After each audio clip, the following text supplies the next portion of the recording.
في صباح السكر والهنا. هنعمل النهارده ان شاء الله اكله اقتصاديه ويا رب تعجبكم. يلا بينا. هجيب اول حاجه عندي طاسه. الطاسه دي ممسوحه مسحه زيت.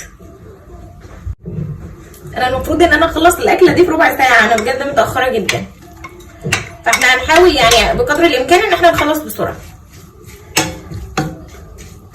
انا لما باجي اعصج اللحمه بحط قد كميه اللحمه بصل، يعني لو حطيت نص كيلو لحمه بحط نص كيلو بصل، لو حطيت ربع كيلو لحمه بحط ربع كيلو بصل، فانا عامله بصلتين يعني وسط على ربع كيلو لحمه.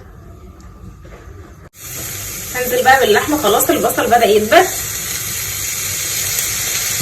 هحط بقى رشه فلفل اسود، هحط نص معلقه صغيره سبع بهارات، لا هحط معلقه صغيره.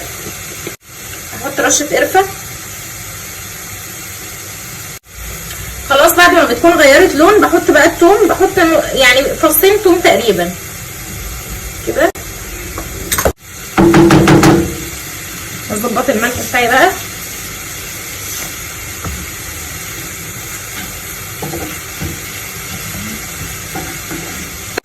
هحطها بقى هنا تنشف شويه.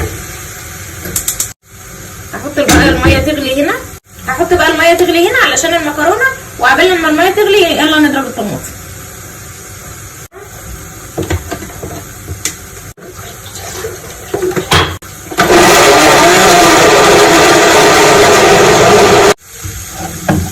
بس خلاص كده اللحمه بتاعتي اتعصجت، هشيلها بقى على جنب.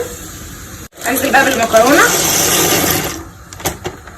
هحط المكرونه هنا علشان اعمل الصلصه هنا.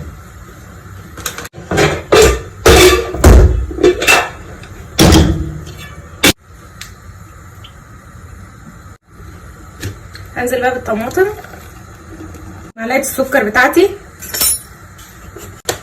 فلفل اسود، انا بصراحه بعز الفلفل الاسود قوي يعني، توم بودره، بصل بودره، بابريكا عشان اللون، واحده مرقه عايزين تستغنوا عنها عادي، وقلبي قلبي قلبي.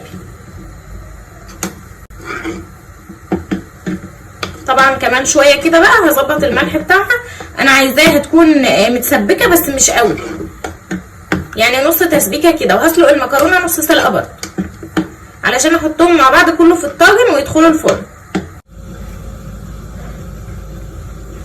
خلاص الطماطم بتاعتي كده اتسبكت خلاص.